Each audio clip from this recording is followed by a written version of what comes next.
all, what are the best possible ways we can address the situation with least complication, and what is the evidence out there? This is what we are going to look at. And time permits, we will look at a video as well. So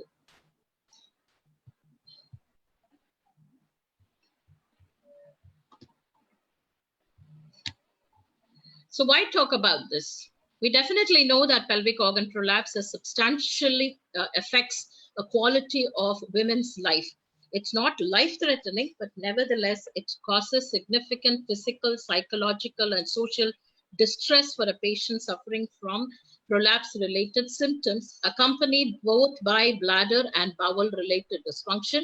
Needless to say, the sexual dysfunction and the pelvic floor dysfunction, which goes hand in hand with it. And we know that the most consistent risk factors, despite geographical boundaries, demographics, are vaginal childbirth, advancing age, increasing body mass index, and a history of prior hysterectomy, especially if done in an age less than 40 years, for indications which could be prolapse related or otherwise as well. And we need to evaluate and offer treatment to the women only if they report any bothersome symptoms. We cannot go on a screening the mass and getting these patients out for treatment, because they should have bothersome symptoms. And we do know that there are effective conservative management options such as vaginal pessaries and pelvic floor physiotherapy, especially for stage 1 to 2. Beyond that, physiotherapy doesn't work. And surgery is generally reserved for patients with bothersome symptoms who have at least stage 2 prolapse. Anatomical guide for even a beginner: if something is beyond the introitus level, we need to operate. Simple as that. Women's lifetime risk of history of surgery for pelvic organ prolapse is to the order of 1 in 5. So if I have 20 women, I'm going to operate at least on one of them. So there is a 20% chance I will be operating on 100 cohort patients. And it accounts for nearly 20% of the hysterectomies which are done, especially in the postmenopausal women. The statistics will be slightly high in our patients, but we are seeing declining evidence of pelvic organ prolapse, not so what we used to see when we were in a PG days. Nevertheless, we do see a lot of vault prolapse these days because of the hysterectomy which has been done for softer indications. And we all know POP is nothing but a downward descent of the female pelvic organs into or through the vagina. These are complex prolapses. I'm not going to dwell into the other kinds of prolapses. I'm going to pick only on vault prolapse. These are complex prolapses, and we definitely need a multidisciplinary team to evaluate as well as to look after these patients, especially if they are having repeat continence surgery. They are having a repeat same site prolapse surgery. For instance, an anterior wall prolapse of the vagina, namely a sister seal, is the notorious compartment to recur again. Nearly about 60% of the patient can have recurrent prolapse in their lifetime, and more than stage 2, warranting surgery in 30% of that cohort. And that is a significant number. And the usual recurrence is within 7 to 10 years. So that should be dealt with by a specialized team, if not a specialist who deals with it on a daily basis. And if they have coexisting bowel problems, and if there has been a prolapse mesh repair which has been done, or a prolapse mesh related problems, and they're considering surgery but may wish to have children in the future. So the key personnel who are involved in the management of these patients are a subspecialist in urogynecology or a urologist with expertise in female urology, a urology or a continence specialist nurse, especially with incontinence related problem, definitely a pelvic floor specialist physiotherapist, both for the pre-op evaluation, management, as well as post-operative rehab, a radiologist with expertise in pelvic floor imaging, you will see that the transperineal ultrasound is a very good modality of assessing the prolapse in all the three compartments, mainly the anterior, the apical segment, as well as the posterior segment, and to rule out a large enterocele as well. Colorectal surgeon, if at all the patient presents with obstructive defecatory symptoms and in the absence of an obvious rectusy, and a pain specialist with expertise in managing pelvic pain, because most of this pain could be related to sexual dysfunction, either because of vaginal atrophy due to dyspareunia or because of a shortened vagina due to the mesh-related complications or because of the prolapse itself.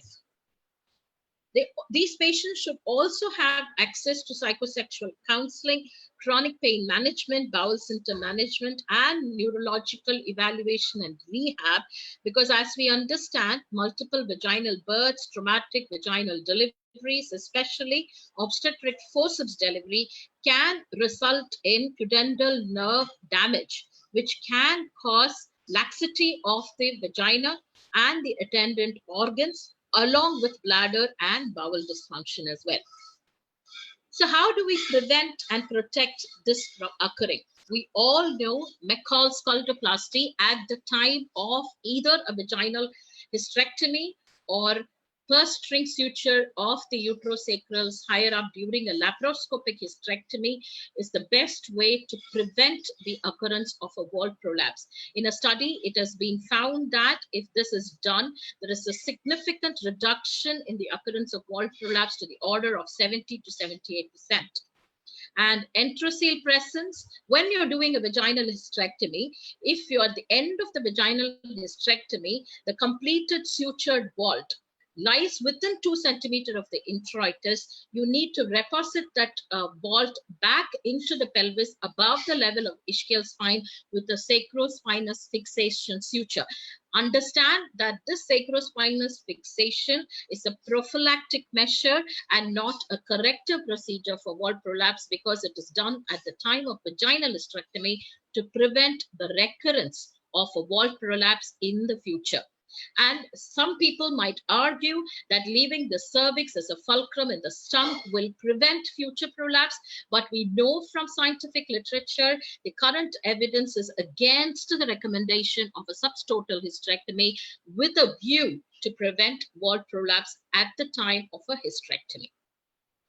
So when the patient presents with a wall prolapse, we need to have a thorough assessment and record the presence and degree of the anterior, central, posterior compartments. The POPQ, though it's boring, it is mandatory, one, for uniformity of communication across specialties, uniformity of assessment and evaluation and grading of the prolapse, both preoperatively and postoperatively.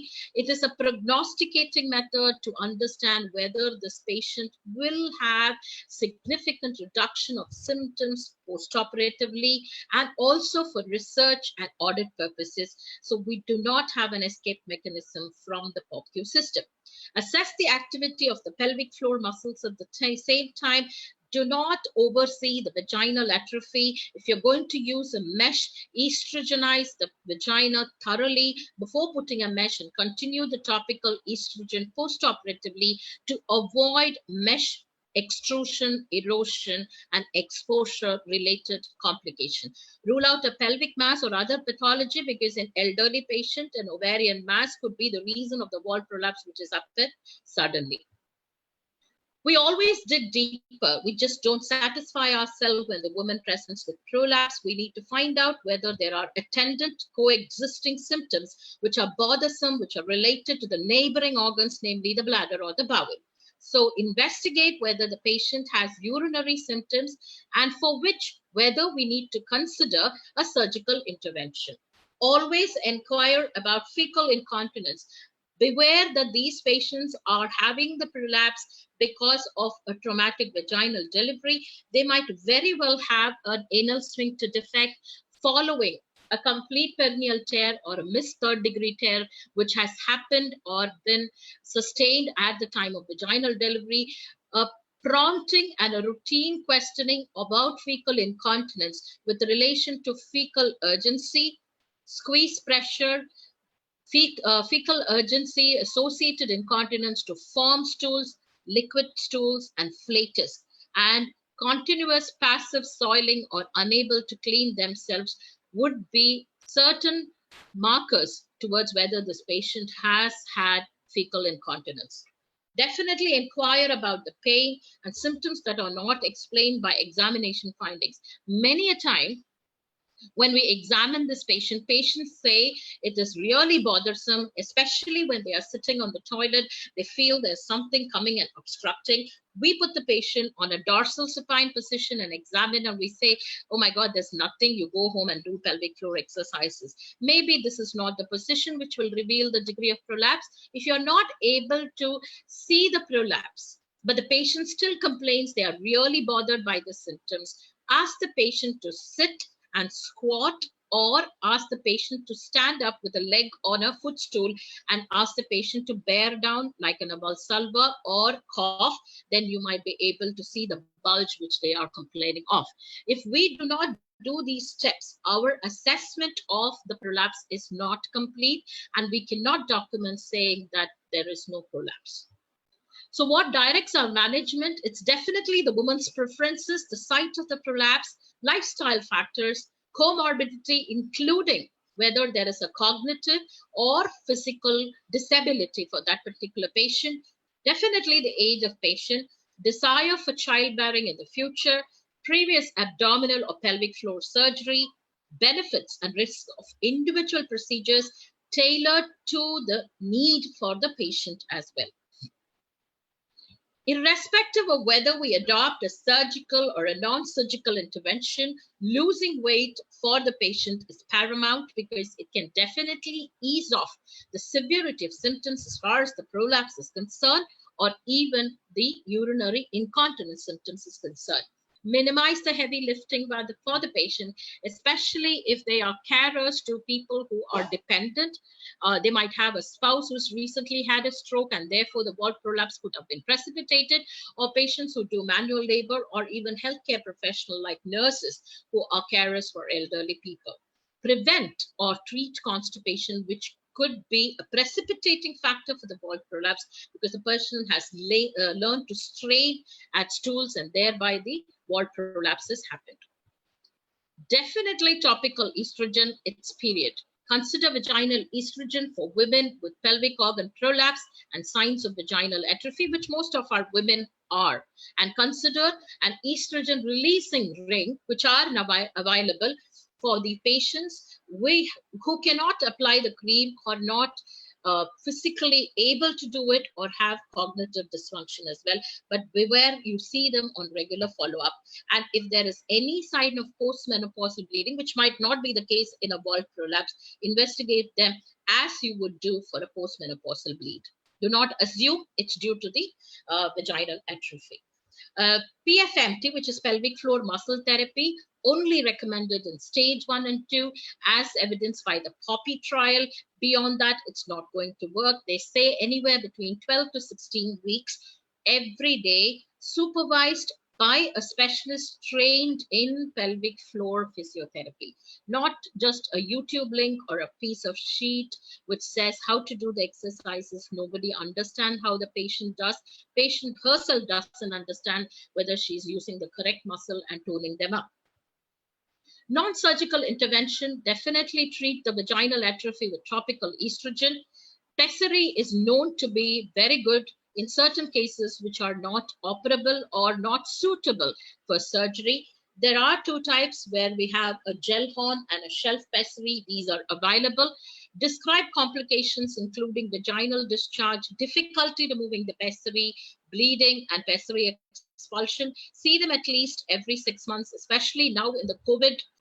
We warn them about the signs and symptoms. We say it's okay for you to come even a month or two later. Do not expose yourself to these possible infections for the pessary change.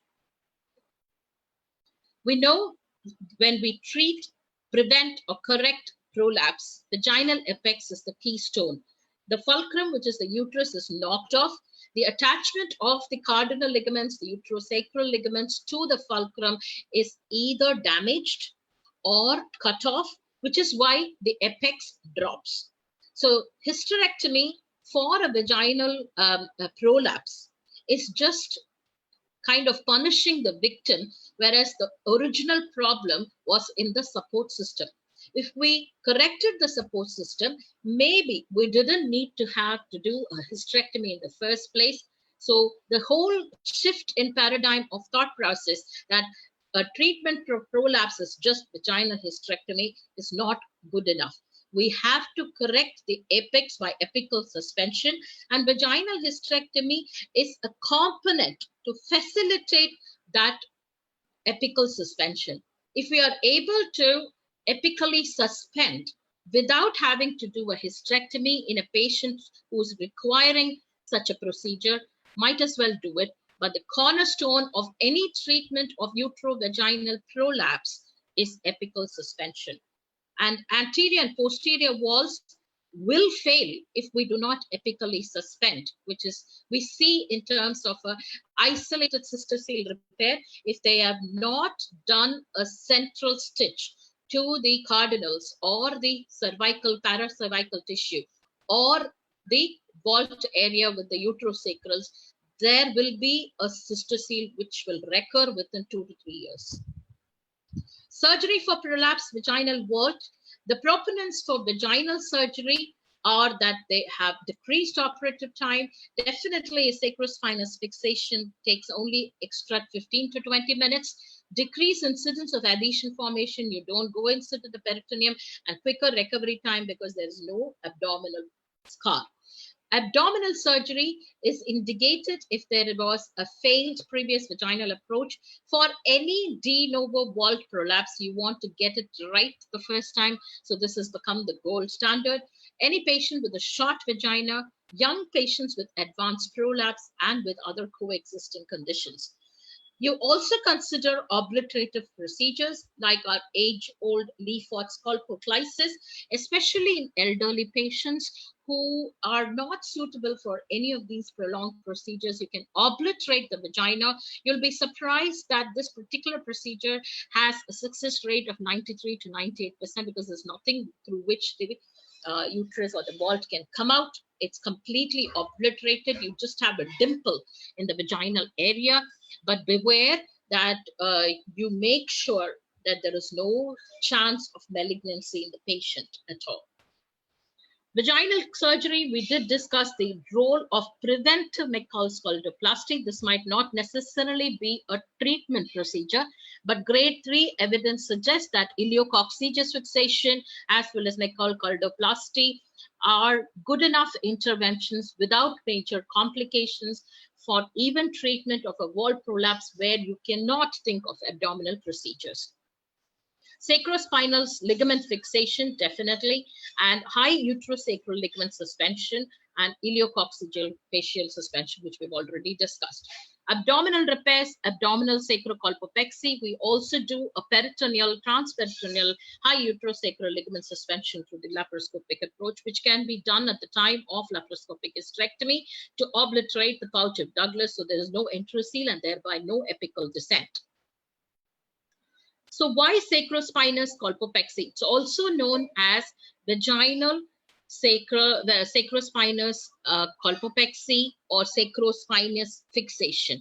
Basically, the vault is attached to the right side sacrospinous ligament by 2 non-absorbable sutures. People do even bilateral fixation. There is no need that you need to do a bilateral fixation. The argument for bilateral fixation is that the vagina can be skewed to one side. Nevertheless, a single unilateral, usually right-sided fixation, because our dominant operating hand is on the right, can be done to the right side itself, and it's as good as bilateral fixation. It's quicker, it's cheaper, and faster return to normal activities. Abdominal sacrocolpopexy, by a cohort study of various meta-analysis of RCTs, definitely become the gold standard compared to vaginal sacrospinous colpofixation, because of the lower rate of apical recurrence afterwards, even after 7 years. Higher success rate to the order of even 90%. Lower postoperative dyspareunia because the vagina is not skewed to one end and there's no shortening of the vagina. No significant difference in the reoperation rate for prolapse. That is very, very important. This is how the sacrocolpopexy mesh looks like. We create a Y-shaped mesh with your macroporous 75 micron polypropylene mesh, which is a non-absorbable permanent mesh. Anchor it to the anterior and posterior walls of the vaginal vault, which has descended. Pull it up without tension. Anchor it on the anterior sacral longitudinal ligament, especially below the promontory, around S1, S2, S3 area, with Eti-bond sutures with a non-absorbable suture, or your ProTac if you're doing a laparoscopic or a robotic surgery. So we basically elevate the vaginal wall to the sacral area utilizing a mesh bridge. Any approach can be used. It may change the vaginal axis if you do it to the promontory, so lay it on the sacrum and suture it. 90% success rate can be evidenced and may be done with cervical preservation as a cervicopexy. Mesh erosion around 3 to 5% high. Concomitant surgery. There will be a further slide, so beware if you're doing a hysterectomy and then doing it because you've opened up the vault. There is a risk of mesh exposure through the vault, mesh extrusion and erosion. So that is the reason we retain the cervix if we are doing a hysterectomy and anchor the mesh to the stump of the cervix and then put it onto the sacral longitudinal ligament. This is how it's going to be lying on the thing. You can see from the very picture, it is on the anterior sacral longitudinal ligament. Of course, we need to be aware that the fact that you have the rectum and the sigmoid, rectosigmoid lying behind, the ureter of the right side will come in very close contact. So lateralize the ureter, use a epiploic case stitch to retract the rectosigmoid. That will take care of both the vital organs, which will not be damaged during the time of the procedure. It's fairly a bloodless surgery if you're on the right plane, and very good operative times if you're well versed with the anatomy and if you're lucky enough that there are not many adhesions. So definitely a gold standard procedure, and if it's done in the right hands, very less blood loss, shorter lengths of stay, and operative times are comparable to even open surgery if you do it robotically, if you're used to doing it on a regular basis. This is just a comparison of robotic sacrocolpopexy and open abdominal sacrocolpopexy.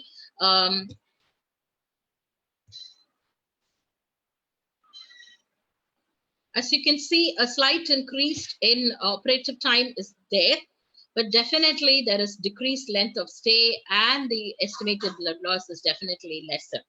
So it can be performed. And you notice that 50% of them also have a concomitant hysterectomy, may be explaining the increased operating time as well. There is not significant difference between laparoscopic and robotic procedures. The robotic procedure definitely useful if you are doing a patient who is morbidly obese or with multiple adhesions or with comorbid conditions where this could be an added advantage.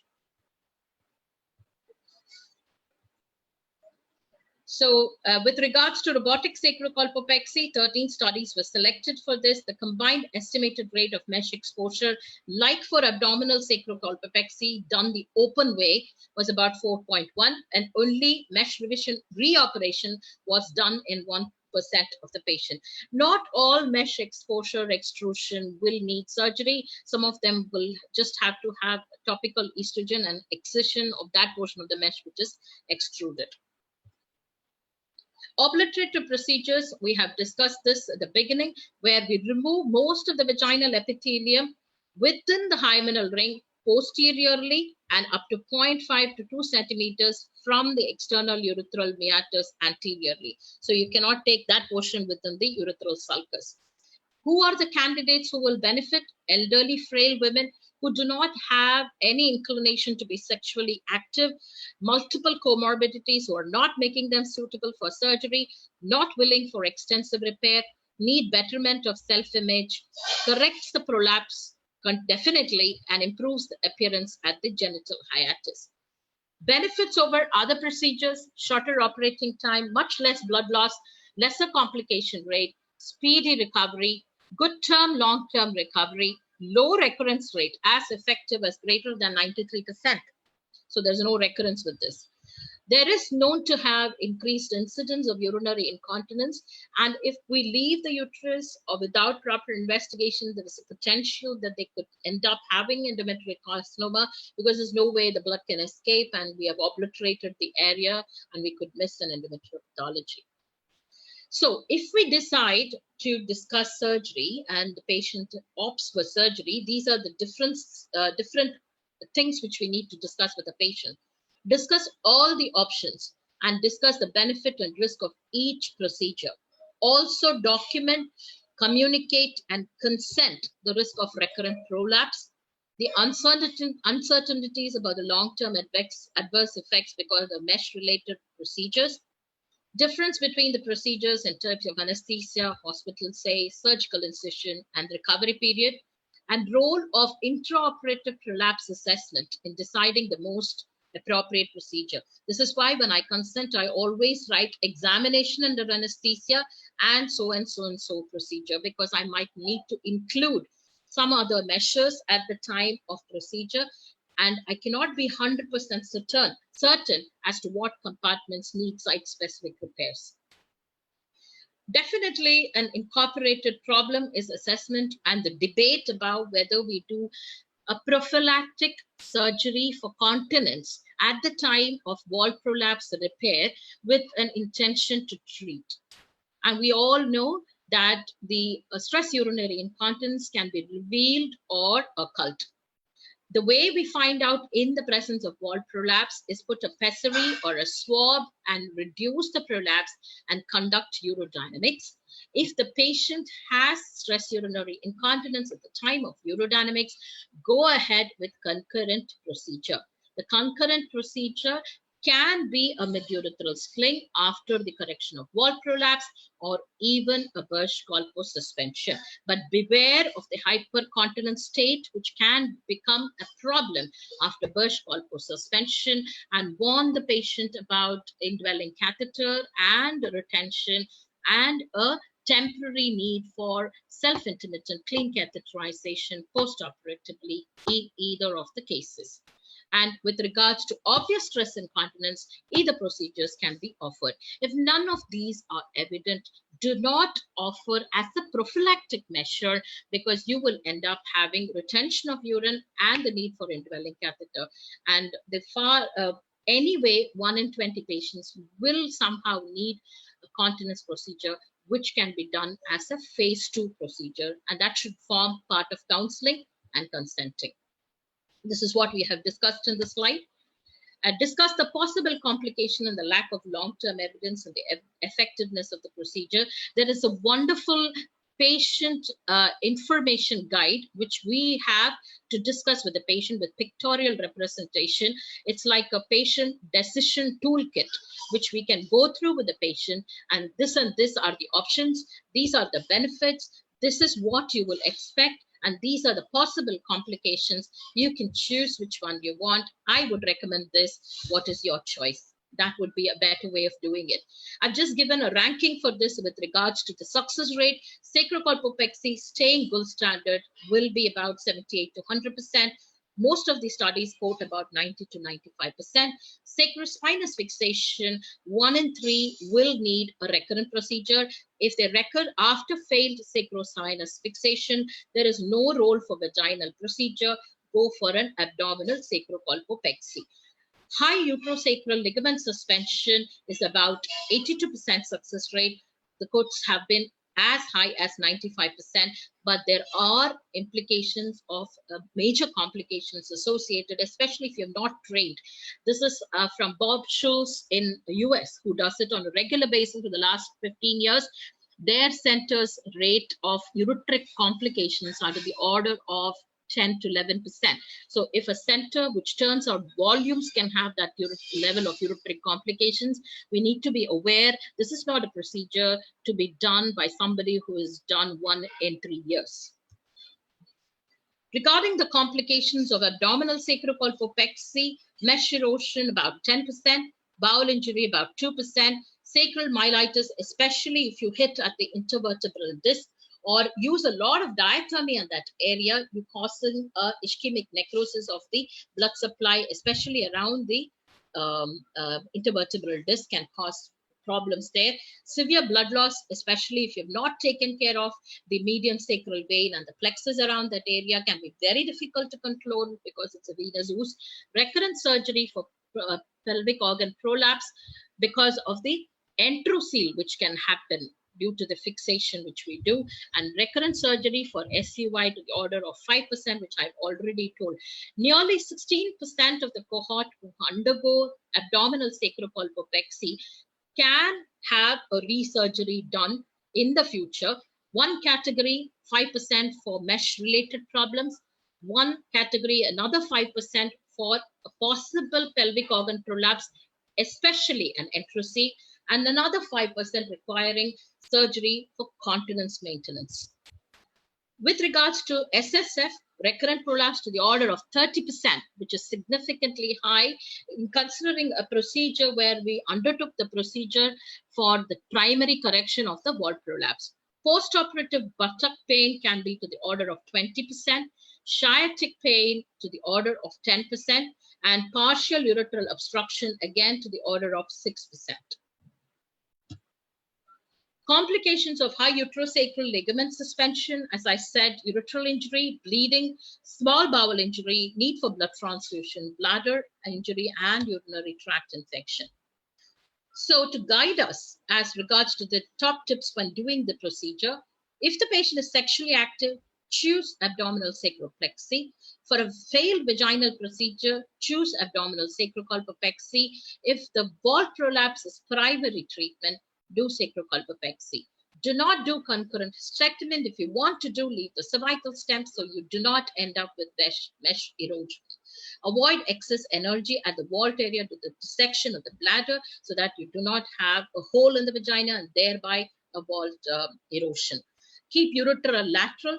Take epiploic stitch to deflect the rectosigmoid area. Make sure you make the area on the anterior surface of the sacrum blood-free. Beware the median sacral vein, and retroperitonealize the mesh completely so you do not end up having mesh-related complications. With regard to sacrospinal fixation, avoid when vaginal length is less than 6 centimeters because the repositioning with the suture, especially the permanent suture, would be under tension and there will be a tearing of the vaginal tissue.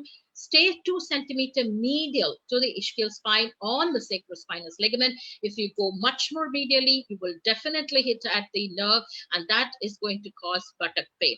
If there is buttock pain, patient will present immediately post-op, and that pain is going to last for at least 8 to 12 weeks, and it will get better only after that because of the stitching there. Keep to lateral aspect of the rectal bar of fat so you don't enter the rectum or the vascular area. Use non-absorbable sutures for the suspension, otherwise it will break off. High uterosacral ligament, stay at the dorsal part of the uterosacral ligament, otherwise you will include the ureter. The further you come down, the further closer the ureter is. Every bite on the uterosacral ligament, you need a cystoscopy to be done to make sure you do not have kinking of the ureter at that part. Post-operatively, the pain can be there. There can be vaginal problems, urinary problems, bowel problems, and symptoms of infection. So you need to take a detailed assessment and history of the same. If you suspect mesh-related complication, take a history of all past procedure for prolapse or incontinence using the mesh date type of mesh. Use a proper validated questionnaire. This is also available on the websites. Pain questionnaire. Do a thorough vaginal examination to assess whether mesh is palpable, extruded, or exposed. Localize the pain and its anatomical relationship to the mesh. Rectal examination to assess for any possible presence of mesh, perforation of fistula, and a neurological assessment to assess the distribution of pain, sensory alteration, or any muscle weakness. If you suspect a mesh complication, do a EUA if there is only a vaginal erosion, cystoscopy if there are bladder symptoms, sigmoidoscopy if there are bowel symptoms. For any other imaging, do a transperineal ultrasound. MRI is useful if the patient complains of mesh, especially with persistent backache or a low-grade fever where you suspect a mesh infection and an intervertebral disc inflammation or a sacral myelitis. Same way with CT, but MRI would be a preferred method.